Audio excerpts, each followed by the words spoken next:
Ya, ormas memang ini lagi menjadi sorotan begitu ya. Dan sekarang ada desakan agar ormas yang anti Pancasila begitu dibubarkan saja begini. Siapa nih maksudnya ormas anti Pancasila ini? Kita langsung akan membahasnya bersama narasumber yang hadir di studio. Ini ada Novel Bamukmin, Sekjen DPD FPI Jakarta. Selamat malam. Assalamualaikum. Assalamualaikum warahmatullahi wabarakatuh. Ya. Waalaikumsalam. Kemudian ada Muhammad Nasi, anggota Dewan Pakar IKMI. Assalamualaikum. Waalaikumsalam. Selamat malam Mbak Rahma. Ada Effendi Hoirin nih, Sekjen Partai Nasdem. Assalamualaikum, selamat malam. Jabatannya jangan disebut. Itu lanjut dulu tarik. Pokoknya Nasdem gitu ya. Oh, Nasdemnya gitu ya. Iya, selamat datang di Jak TV nih, Pak Effendi Hoirin. Ya, terima kasih. Dan kemudian ada Pak Laude Ahmad, Direktur Ormas Ditjen Politik dan Pemerintahan Umum Kemendagri RI. Selamat malam. Assalamualaikum warahmatullahi wabarakatuh. Selamat malam Mbak Rahma. Iya, saya tentunya ke Pak Laude dulu deh ya, karena ini harus dijelaskan sebenarnya yang dimaksud ormas anti Pancasila ini yang mana? Apakah kan akhir-akhir ini juga beredar ini ada info ormas asing begitu kan? Nah, itu apa ormas asing atau ormas yang you know who lah ya yang dimaksud ini begitu? Baik, terima kasih Mbak Rahma. Jadi ormas apa saja namanya ormas mestinya tidak bertentangan dengan Pancasila gitu ya. Ormas kita yang beraktivitas di tanah air itu adalah ormas memang yang sesuai dengan asas ataupun tidak bertentangan dengan Pancasila dan Undang-Undang Dasar 1945, kebinekaan dengan NKRI. Ini barometernya apa yang dikatakan ormas yang bertentangan Pancasila ini? Tentu di sana kita punya instrumen ya, kita punya regulasi bahwa ormas ini memang di sana ada larangan-larangan itu. Larangannya itu yang tadi tidak bertentangan dengan Pancasila. Kita sudah pahami bahwa Pancasila yang seperti tadi itu di dalam sana adalah betul-betul Pancasila yang menjadi falsafah pedoman hidup kita itu. Jadi ormas itu tidak bertentangan dengan itu. Atau mungkin Pak Effendi Hoirin bisa menyoroti, menurut Anda sudah ada tidak sih ini ormas yang bertentangan dengan Pancasila saat ini? Kita belum tahu karena belum ada proses penyidikan dia tentang Pancasila atau tidak secara hukum. Tetapi begini, masyarakat Indonesia, penduduk Indonesia semuanya punya hak untuk berkumpul, berserikat, termasuk membuat ormas, membuat partai. Nah, ketika mereka mau bikin atau berserikat bahkan menjadi warga negara Indonesia, itu mau tidak mau mereka falsafahnya harus Pancasila, mengakui dasar negara Indonesia Pancasila, NKRI sebagai bentuk sebagai bentuk negara. Ya, itu sudah pasti. Semua harus diterima, ya. Kan? Tetapi ini mungkin bisa merujuk yang dimaksud Effendi Said Agil Sirab sini menurut Anda gimana? Iya Pak, saya logis saja. Kalau ada ormas yang tidak menerima Pancasila atau ormas yang tidak mengakui Bhinneka Tunggal Ika, tidak mengakui undangan, itu logis saja, itu otomatis harus dibubarkan, tidak layak untuk hidup di sini. Menurut Anda itu tidak? Karena sepertinya merujuk ke suatu ormas ya, kita tahu dah daripada muter-muter FPI begitu lah maksudnya. Nggak bisa juga, nggak bisa juga begitu. FPI itu mungkin cara-caranya kasar, caranya keras, radikal, tapi belum tentu dia anti Pancasila, belum tentu. Bhinneka ya saja kan sekarang lagi ngehit ini Bhinneka mungkin belum tentu juga. Itu cara dia berdakwah, cara dia berpendapat, cara dia mengemukakan perilaku dia, itu mungkin yang kita pandang kasar. Baik, ya itu, tapi tidak bisa dikatakan seperti itu ya. Tapi mau tidak mau ini Pak Novel akhir-akhir ini memang FPI selalu menjadi sorotan lah ya, begitu ya, dengan label itu anti Bhinneka, anti NKRI, begitu radikal, begitu kan. Jadi kita melihat ini sudah lama kalau memang difitnahkan kepada FPI. Dari berangkat lahirnya FPI justru sudah sejalan dengan 4 pilar, dari Pancasila, Bhinneka, kemudian juga NKRI dan Undang-Undang 45, dan itu tidak ada yang melenceng. Justru kita ke depan memerangi daripada ormas-ormas, partai-partai yang menjadi antek-antek asing, yang mereka dapat modal dari asing. Justru kita berseberangan. Kalau dilihat daripada nasionalisme kita paling ke depan, karena kita akan membela negara yang paling ke depan menghadapi daripada budak-budak asing, antek-antek asing. Jadi kita justru paling ke depan panter NKRI. Tapi gini loh Pak Novel, ya seringkali yang disorot itu dianggap anti Bhinneka Tunggal Ika, berbeda maksudnya, jauh, berbeda agama, begitu, itu seringkali dianggap kurang bisa menerima itu. Jadi nggak bisa menerima. Jadi kita sudah jelaskan beberapa kali juga termasuk di sini. Begitulah ketika kita yang diperlihatkan yang kekerasannya mungkin terjadi insiden yang berkali-kali berulang-ulang bertahun-tahun, padahal kita 99% dakwah dari 365 hari 364 hari dakwah. Kemudian juga kita paling terdepan dalam evakuasi. Tapi kan ada tuh di berita melakukan sweeping misalnya yang atribut Natal itu kan kesannya seperti nggak ada pernah, perlu kami luruskan, kita nggak pernah men-sweeping daripada atribut Natal. Kita hanya mensosialisasikan, kemudian juga kita memonitoring kerjasama dengan aparat untuk mengawal fatwa MUI itu. Nggak pernah kita melakukan sweeping. Kemudian juga Ramadan, kemudian juga hari-hari besar Islam, kita nggak pernah melakukan sweeping. Mungkin pertama awal-awal, tapi kalau untuk dari Pancasila, NKRI, Bhinneka Tunggal Ika, UUD, kita sejalan. Cuman mungkin agak sedikit lebih keras. Itu pun dulu. Sekarang kagak. Kita sesuai dengan prosedur, jalanin sesuai dengan prosedur, bekerja sama dengan aparat kepolisian, Pemda, itu kita selalu bekerja sama. Jadi nggak pernah ada lagi sekarang alasan kita menentang Bhinneka Tunggal Ika. Justru kita kemarin terakhir dengan nyata, kemarin mungkin ormas-ormas lain, partai lain baru punya wacana, dan itu pun gagal.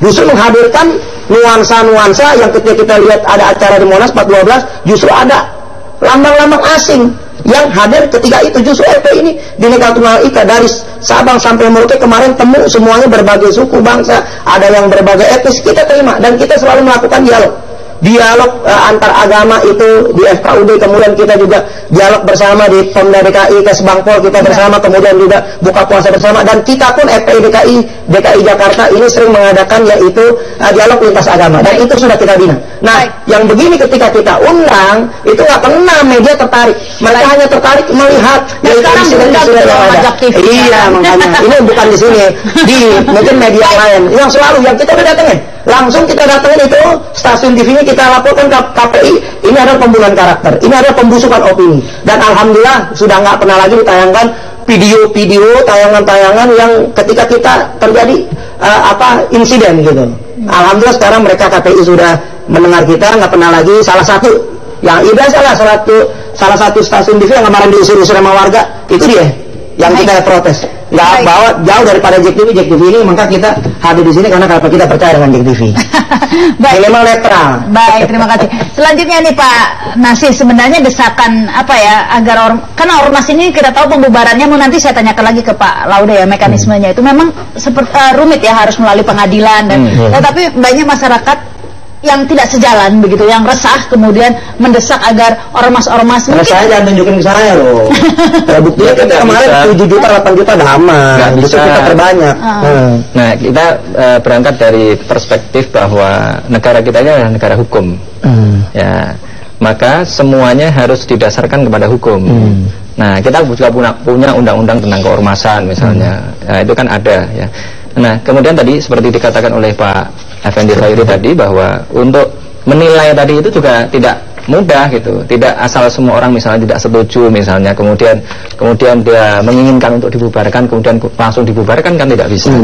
Dengan perspektif sebagai negara hukum tadi, maka harus ada tadi itu diselidiki dulu, dan kemudian misalnya betul-betul ya dianggap sebagai ormas yang anti Pancasila misalnya, dibawa ke pengadilan, kan gitu kan mekanismenya. Nah, kemudian yang kedua yang harus dilakukan ini adalah sosialisasi tentang ideologi negara kita, bahwa negara kita ini adalah nation state yang religius dengan dasar filosofinya adalah Pancasila itu. Nah, saya kira ini perlu terus disosialisasikan, karena saya ngajar ilmu politik ya, dan saya juga melakukan penelitian kecil-kecilan di semua forum, hampir semua forum yang saya ada di situ.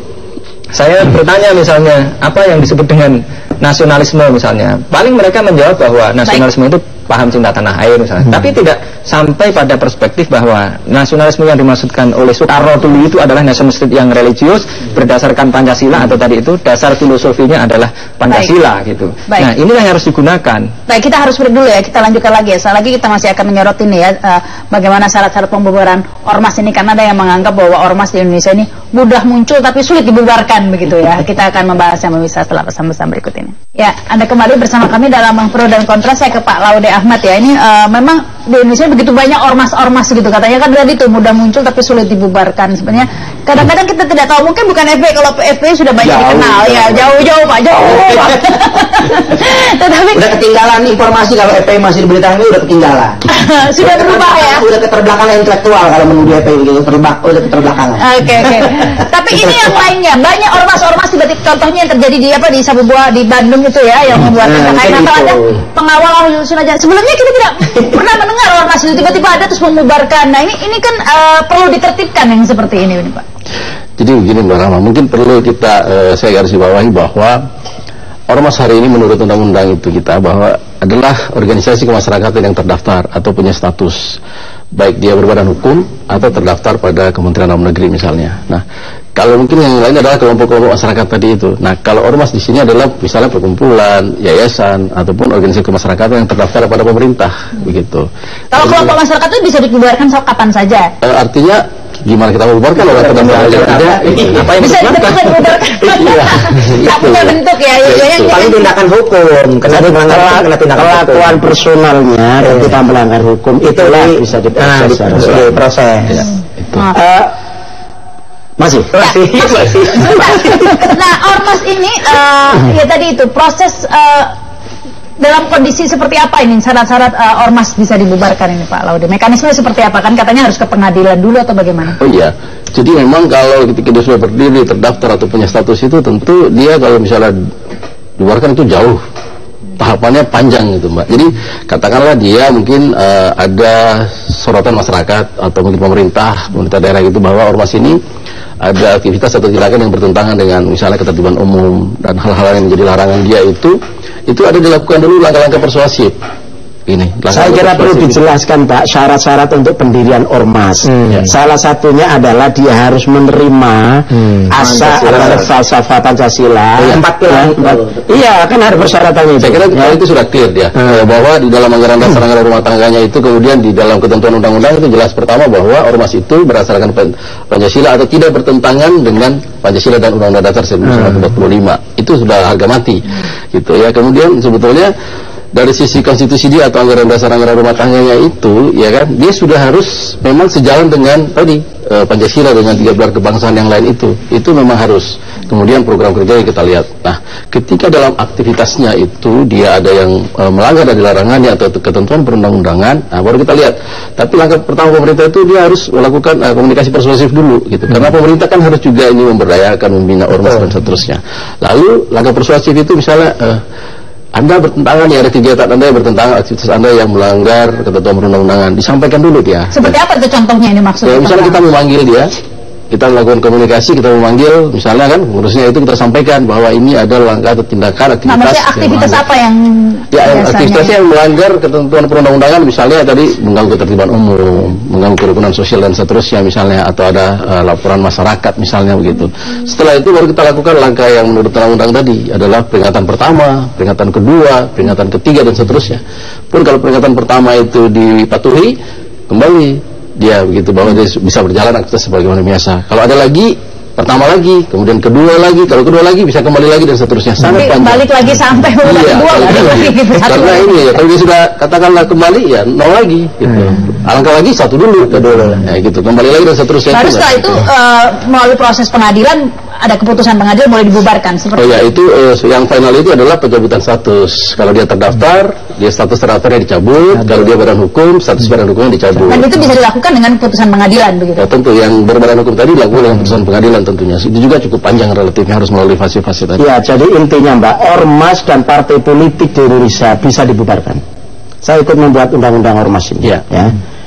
Nah, untuk persyaratan pendirian ada syarat-syarat, termasuk menerima Pancasila dan seluruh sendi-sendi kebangsaan kita, begitu. Nah, yang bisa dibubarkan seperti apa? Itu nanti ada syarat-syarat di situ. Ada proses pengadilan, dia juga bisa mengajukan lagi, proses sampai kepada peradilan tertinggi, ya. Tapi intinya bisa dibubarkan. Bisa, tapi sulit begitu intinya ya. Prosesnya panjang, ya, prosesnya panjang. Itu intinya begitu. Yang kedua yang ingin saya komentari berikut adalah memang ada keresahan yang luar biasa di tengah kehidupan kita berbangsa dan bernegara, terutama terkait dengan radikalisme atas nama agama. Ini nyata, ini perasaan, dan ini sekaligus hasil survei. Wahid Institute merilis surveinya Agustus kemarin, itu mengatakan antara lain hasilnya seperti ini yang saya ingat ya. Indonesia memang 80% Islam moderat, 80% ke atas moderat. Mereka nyaman menerima Pancasila, NKRI, Undang-Undang Dasar, Bhinneka Tunggal Ika, itu sudah, itu final. Kemudian saya mau lanjut. Tapi ada kelompok yang suka melakukan kekerasan dan pernah melakukan kekerasan. Itu hasil statistik yang dia ungkapkan di situ, sekitar 600-an ribu. Kemudian ada orang yang apabila diberi kesempatan untuk berbuat radikal, itu ada sekitar 11 juta. Itu hasil surveinya Wahid Institute. Ini artinya apa? Ini artinya apa? Bahwa di Indonesia masih ada kelompok yang memang berbuat cara-cara radikal, cara-cara yang meresahkan.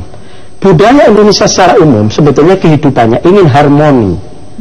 Ingin harmoni. Kalau tidak setuju, itu nggak suka kalau dia marah-marah. Kalau dia tidak tidak setuju misalnya, kemudian dia menyatakan apa adanya, terbuka, apalagi dengan suara keras, itu tidak suka.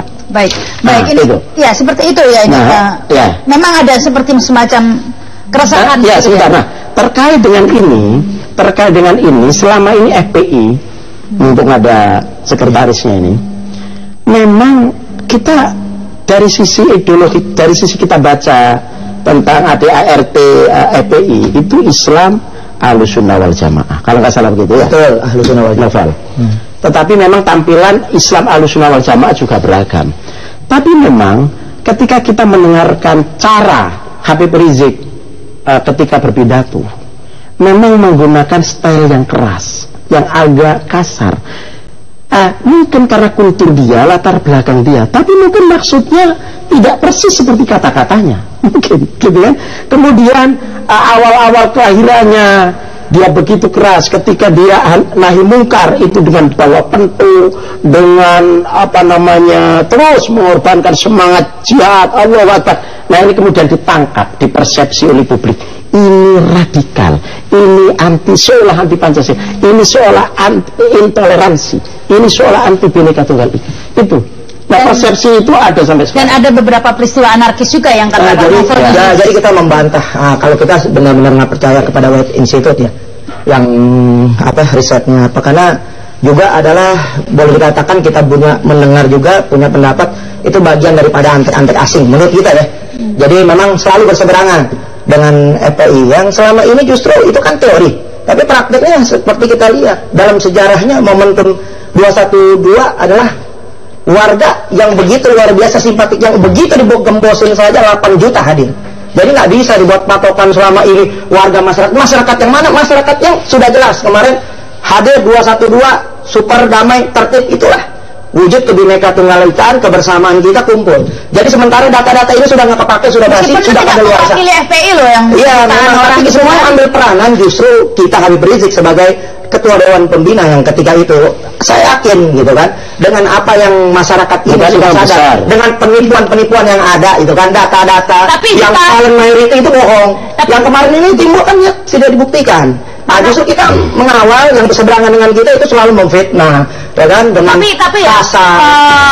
Masyarakat sekarang udah cerdas, nggak bisa dibohongin dengan lagi. Wah itu kan dengan berbagai macam alasan. Betul. Dengan berbagai macam alasan pendapat pribadi. Tapi kan itu tahap demi tahap sudah kita buktikan. Bahkan mereka ingin meminta lagi turunnya, karena kenapa udah muak dengan antek-antek asing. Itu hasil riset, boleh percaya boleh tidak. Betul. Itu satu. Yang kedua, jangan juga suka menuduh antek asing, itu tuduhan, itu juga kalau tidak benar ya kita punya datanya lah menjadi fitnah. Ketika kita beridentitas Islam kemudian mudah memfitnah seperti itu, sama saja dong. Itu hasil survei. Itu kan dengan berapa? Betul.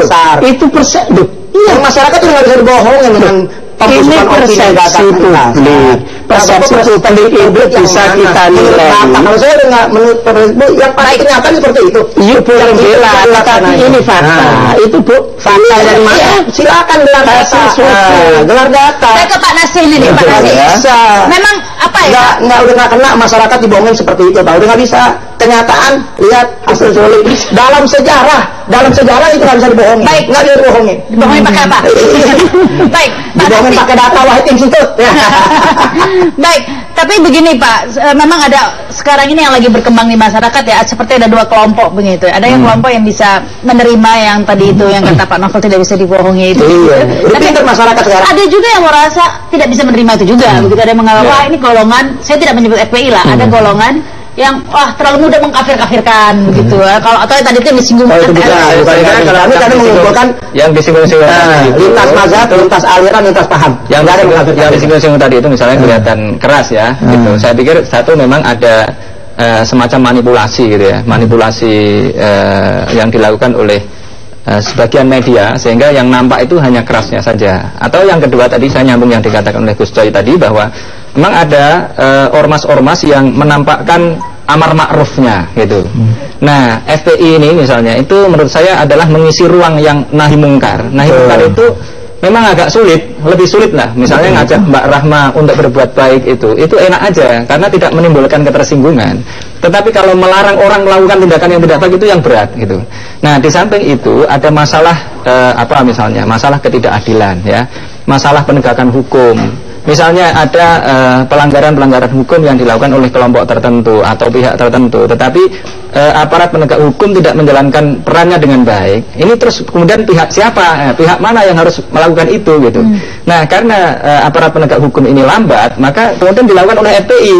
Sebenarnya ini ada masalah juga gitu. Nah, kemudian ada lagi misalnya kasus kasus kemiskinan misalnya yang kemudian menyebabkan radikalisme tadi.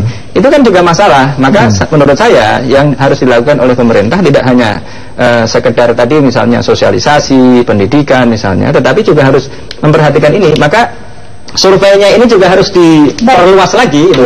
Apa sebenarnya penyebab radikalisme? Manipulasi berita juga. Jadi kalau lagi pidato yang ini di syuting, tapi kalau kita bicara enggak. Kalau kena lembut sekali luar biasa. Padahal kalau kita melihat kekerasan, ini polisi berapa kali melihat kekerasan, Satpol PP, cuma nggak disut. Justru dengan soal nahi mungkar. Ya betul. Saya kira kalau FPI nggak perlu ada FPI itu juga ya. Asal bagian dari akhlak ya. Jadi nahi mungkar memang FPI mengisi seolah ini kurang dilakukan oleh ormas-ormas Islam secara getol, secara dramatis, secara drastis. Tetapi ketika melakukan itu juga harus dalam koridor hukum, tidak boleh anarkis. Kita kan harus juga percaya kepada negara kita, kepada penegak hukum kita. Kadang untuk memproses hukum kan tidak langsung ujuk-ujuk. Menegakkan hukum tidak ujuk-ujuk, ada proses dan seterusnya.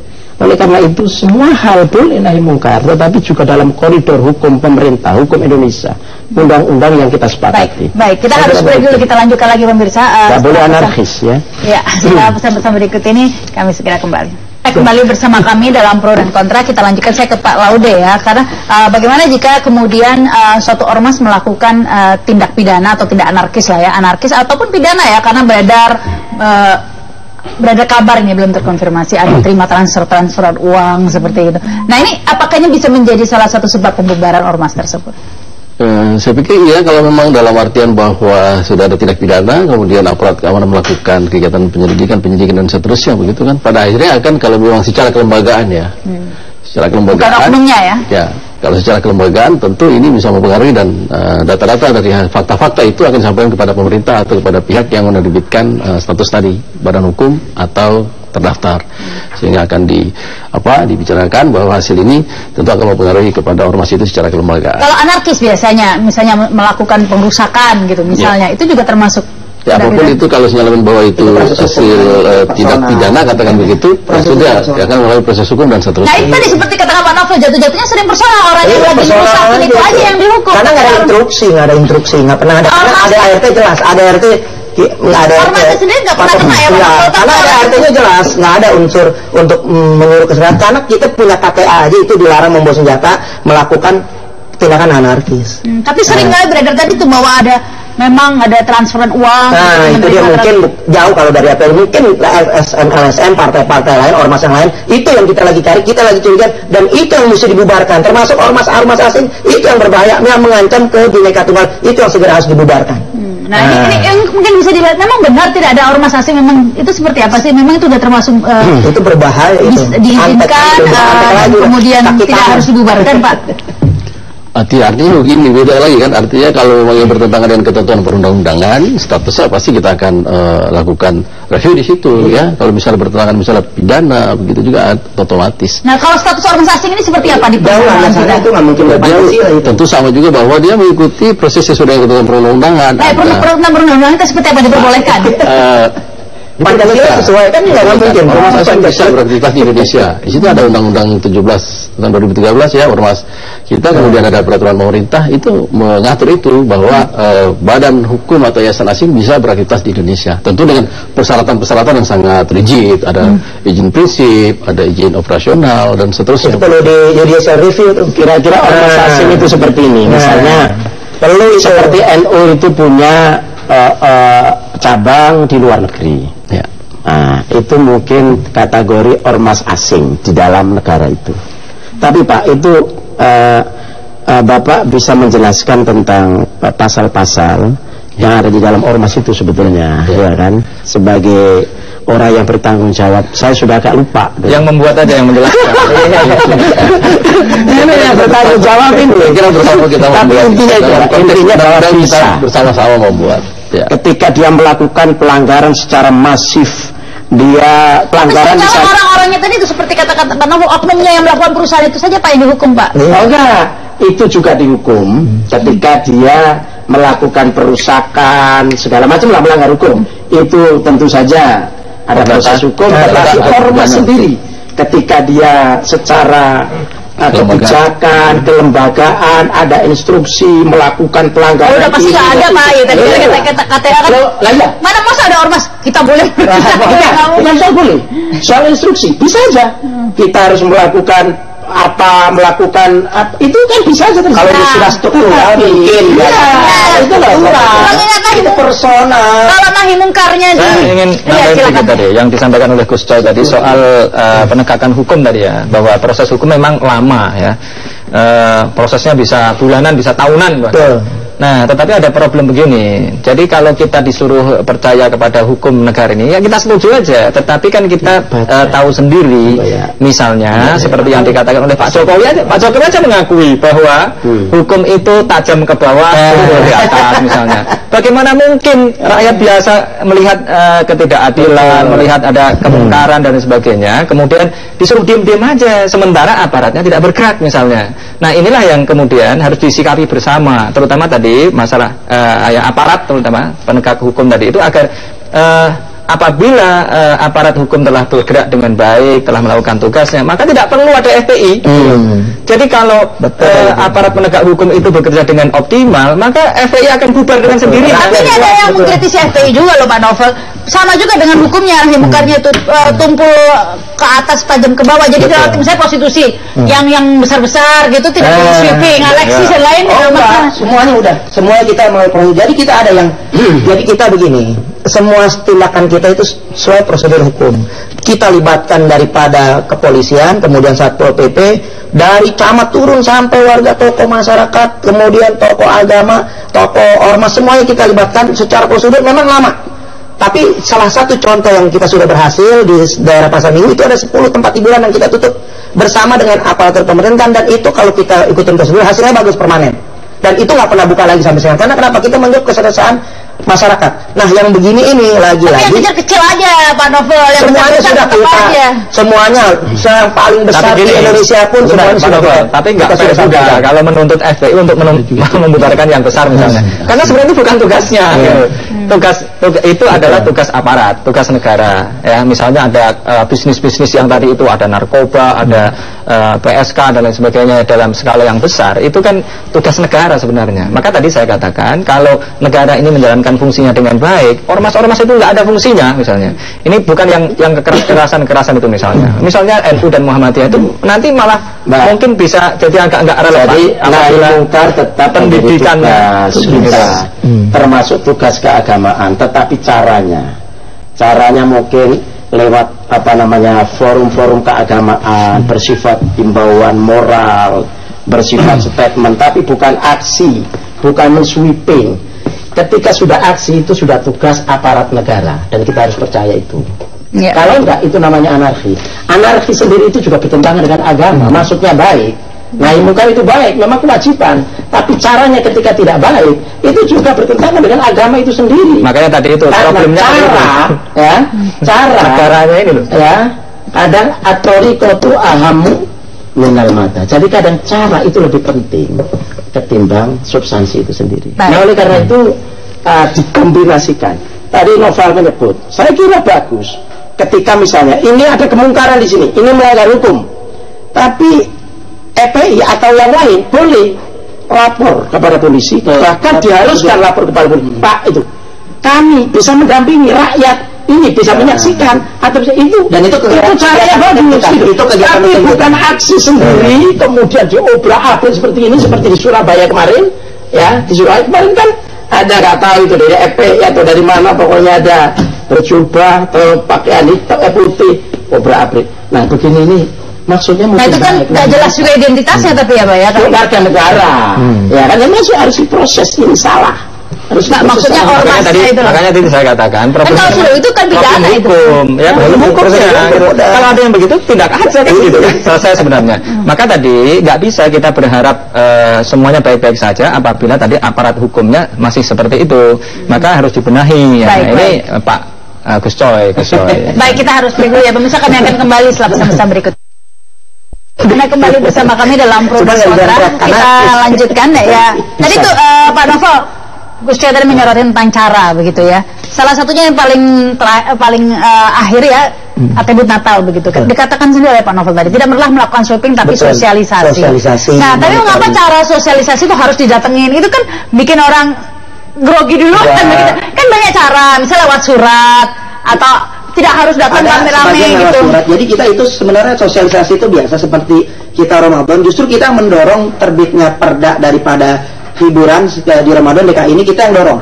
Akhirnya keluar perda itu, tinggal kalau udah ada perda. Nah, seperti sekarang fatwa MUI itu tinggal kita kawal. Nah, kita tinggal kawal. Tapi kalau rame-rame itu kan kesannya seperti sama, apa ya? monitoring juga sama, kita kerjasama sama polisi, kita datengin tempat-tempat hiburan yang mereka melanggar, kita suruh polisi yang proses. Begitu juga ketika mereka sudah melanggar, memaksakan kehendak untuk memaksakan daripada atribut Natal, kita cuma hanya menyaksikan, melaporkan, selebihnya kita serahkan kepada kepolisian. Sampai saat ini nggak ada kejadian sweeping yang kita pretelin, yang kita rubun. Seperti apa sih sosialisasinya FPI itu? Sosialisasi kita sampaikan bahwa fatwa MUI seperti ini. Berapa orang yang datang? Biasa kadang-kadang melalui surat, kemudian juga kemarin kita yang lewat di Bekasi itu ada suatu pemaksaan terhadap karyawan suatu dealer kendaraan roda 4 kemarin. Memang akhirnya kita sampaikan, hanya mereka akhirnya ingin membuat kita lihat bagaimana keseriusannya untuk tidak mengulangi lagi. Akhirnya mereka buat pernyataan clear, selesai. Itu yang sudah terjadi. Nah, itu bisa dilihat di dealer salah satu merek kendaraan bermotor di Bekasi. Itu kita sudah sampaikan. Aksi sosialisasi seperti itu bagaimana kalau menurut Gus Coy? Iya, bisa dengan berbagai cara. Saya kira cara itu relatif ya, mana yang lebih baik, tetapi yang dipandang efektif seperti apa, tidak melanggar hukum, tidak meresahkan masyarakat, itu silakan aja. Yang pasti kita nggak bawa masalah. Nah, ya kalau banyak orang itu biasa itu. Apalagi dia kalau sama apa. Tapi kalau rame-rame kan, yang rame polisinya kali ya yang rame. Iya. Polisinya justru yang rame. Kita 2 orang 3 orang kemarin cukup ke satu dealer di salah satu itu di Bekasi. Udah rame kemarin beritanya. Ya ini Pak Nasir ya, bicara soal maksudnya baik begitu, tapi caranya ini. Seringkali caranya ini yang dilakukan malah kontraproduktif gitu loh, malah memberi kesan negatif terhadap ormas itu. Iya, tadi saya katakan memang ada tadi stereotip tadi itu, tapi tidak semuanya ya, karena ada sebagian yang dimanipulasi juga. Jadi yang misalnya yang dilakukan dengan cara-cara damai itu tidak diliput misalnya, itu kan fakta. Itu.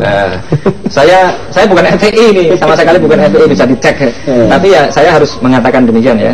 Kemudian tadi itu kita mengalami masalah ya, kalau kita disuruh percaya pada hukum, sementara faktanya saya mengutip sekali lagi yang dikatakan oleh Pak Jokowi bahwa hukum kita masih seperti ini gitu, kan tidak bisa. Maka tadi itu saya setuju tadi yang dikatakan oleh Gus Coy bahwa yang harus kita lakukan adalah sesuai dengan kondisi ya. Kadang-kadang memang diperingatkan dengan bahasa yang halus itu tidak bisa kadang-kadang. Maka kadang-kadang harus bawa 2 orang ya kan. Kalau udah dikasih tahu 2 orang nggak bisa, bawain 3 orang gitu. Kemudian misalnya 3 orang tadi sambil dikawal polisi misalnya, itu akan menimbulkan efek efek kejut, efek ya menimbulkan ya. Problem bangsa ini memang pertama birokrasi. Reformasi birokrasi sudah mulai kelihatan hasilnya. Yang berikutnya yang paling mendasar adalah reformasi hukum. Ini memang problem kita luar biasa.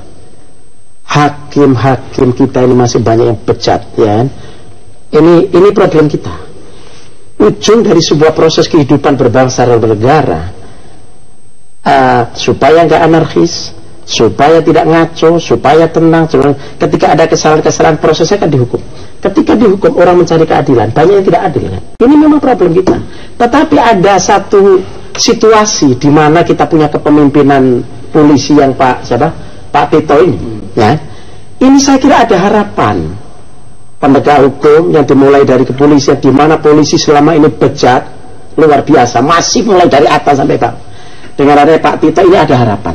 Nanti mungkin di kejaksaan, mungkin di Mahkamah Agung, ini pekerjaan kita yang besar. Kejaksaan udah Nasdem itu Pak. Kejaksaan. Ya, itu tetap harus direformasi. Pak Pras. Ini belum berhasil. Ini kultur lama yang begitu dahsyat, kultur lama yang rusak, yang perlu reformasi. Ini problem kita. Sehingga kemudian ketika makanya susah dari percaya pada yang begitu. Ya, kita harus tetap mempercayai negara. Tapi kita sipil masyarakat, ketika kita mengadukan ke pengadilan untuk menuntut keadilan, ini saya kira ada yang positif dari teman-teman di FPI dan teman-teman yang lain yang melakukan gerakan itu, mendampingi, mengawasi, istilahnya apa lagi itu, mengontrol, memantau, atau apa lagi istilah ente itu, monitoring, ya, terus dan sebagainya. Ini saya kira sesuatu yang bagus. Baik. Dan itu harus juga dilakukan di pengadilan. Ya. Dan ini berbagai kasus. Jangan hanya kasus Ahok. Harus juga berbagai kasus yang lain. Sudah. Korupsi sudah datang korupsi. Dan segala macam. Saya ingin mengajukan sedikit ya. Kalau kita ini kan selalu punya harapan ya. Saya terutama ini punya harapan besar gitu. Tetapi juga kita harus melihat realitas. Misalnya tadi itu Gus Coy misalnya punya harapan pada Pak Tito misalnya. Tapi kemarin saya juga kecewa gitu. Misalnya ada orang mau ke Jakarta dihalang-halangi misalnya kan gitu ya, kan. Tapi kan sudah happy ending ya. Nah itu makanya ini yang menyebabkan orang jadi kurang percaya gitu. Jadi tadi jangan minta semuanya. Problem ini harus dibenahi ya, harus dibenahi. Maksud saya jangan juga menyalahkan kelompok-kelompok yang memiliki kemauan yang baik. Jadi nggak salah ormasnya, hukumnya yang telolet. Baik, kita akan lanjut lagi pemirsa setelah pesan-pesan berikut ini. Ya, Anda kembali bersama kami dalam Pro dan Kontra. Ini segmen terakhir. Waktunya juga tinggal sedikit ini. Jadi singkat-singkat saja saya ke Pak Laude dulu sekaligus closing statement. Ini Pak Laude yang sekarang ini kan lagi dengung-dengungkan ini adanya anti Bhinneka Tunggal Ika, anti NKRI. Nah, berkaitan dengan itu sudah ada tidak laporan dari masyarakat itu? Tadi kan dikatakan kalau banyak masyarakat yang melapor terhadap ormas tertentu ini bisa ditindaklanjuti. Saya pikir semuanya kan masyarakat juga melakukan pengawasan terhadap ormas, pemerintah daerah semua melakukan pengawasan terhadap itu, dan identifikasi ini kita lakukan, dan kita lebih mengutamakan langkah-langkah preventif dan preventif. Kemudian terhadap secara kelembagaan tadi persuasif kita lakukan bahwa jangan sampai tadi melanggar kebinekaan, intoleransi dan seterusnya. Nah, pemerintah mengingatkan kepada ormas bahwa kembali ke hitohnya dia untuk didirikan. Sudah ada yang diperingatkan nggak Pak? Dalam konteks ini kita selalu melakukan himbauan-himbauan kepada segenap ormas begitu, karena memang dia punya konstitusi sendiri sebetulnya. Di dalam konstitusi anggaran dasarnya itu sebetulnya dia sudah ikut di dalam asas Pancasila, Undang-Undang Dasar dan seterusnya, menjaga kebinekaan dan seterusnya. Program juga harus selaras dengan program-program pemerintah, sebagaimana dia fungsi dan tujuannya ormas itu didirikan, menjaga persatuan dan kesatuan dan seterusnya. Baik, silakan ini Gus Coy. Apalagi closing statement saja. Kalau ada komentar yang sama deh. Sekarang ini kan lagi sedikit-sedikit anti Bhinneka, anti NKRI, semua itu sampai roti aja ada yang bilang kata anti NKRI begitu kan? Secara umum masyarakat Indonesia tidak ada yang anti Bhinneka, semua berbhinneka. Betul. Karena semua ciptaan Tuhan, dan ciptaan Tuhan secara hukum Allah itu memang menciptakan keberagaman, kebinekaan.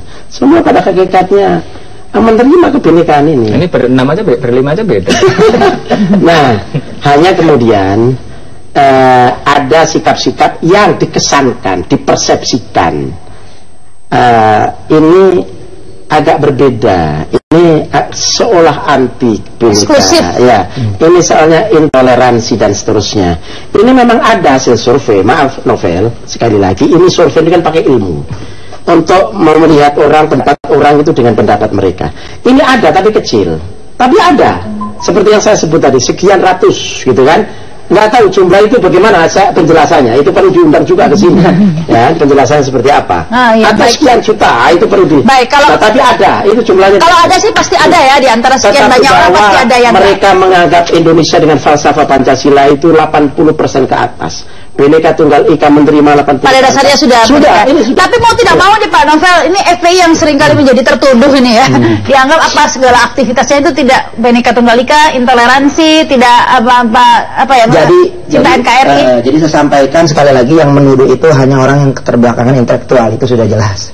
Dan apa yang saya sampaikan, saat ini, kenyataan yang ada adalah FPI justru menjadi gerbang, yaitu garda terdepan Habib Rizik sebagai imam yang menjadi panutan, bahkan bukan nasional, melupakan dunia. Karena kemarin baru mendapatkan gelar dari justru komunitas Tionghoa Man of the Year. Nah, itu suatu bukti bahwa Habib Rizik ini menerima daripada keberagaman, menjauhi daripada perbedaan apa yang ada, menyatukan kebersamaan. Alhamdulillah semua sudah dibuktikan dengan hadirnya 212 yang sukses, yang membawa Bhinneka Tunggal Ika yang sesungguhnya, kemudian NKRI, kemudian UUD 45 juga yang namanya persatuan dan kesatuan itu sudah singkat ini jangan salah bubar-bubarkan gitu karena ini dijamin oleh konstitusi. Orang berkumpul berserikat itu dijamin oleh konstitusi. Yang paling terpenting adalah sekarang bagaimana mensosialisasikan ideologi negara kita ini dengan lebih baik, kemudian menegakkan hukum dengan lebih baik lagi gitu ya, karena sekali lagi Pak Jokowi sendiri sudah mengkritik bahwa penegakan hukum kita ini tidak beres. Kemudian yang ketiga, yang terakhir adalah bagaimana ekonomi ini diperbaiki sehingga tidak akan ada pintu lagi, kesempatan lagi kelompok-kelompok tertentu untuk merekrut orang-orang dengan mudah karena mereka sudah stable gitu ya. Kalau tidak begitu ya mudah. Intinya tadi itu ya, bahwa ormas tidak mudah dibubarkan begitu saja. Bisa dibubarkan. Tapi tidak bisa dibubarkan saja. Tapi kalau acara ini harus bubar saat ini. Waktunya sudah benar-benar habis. Bisa saya Rama Sarita, selamat malam, sampai jumpa.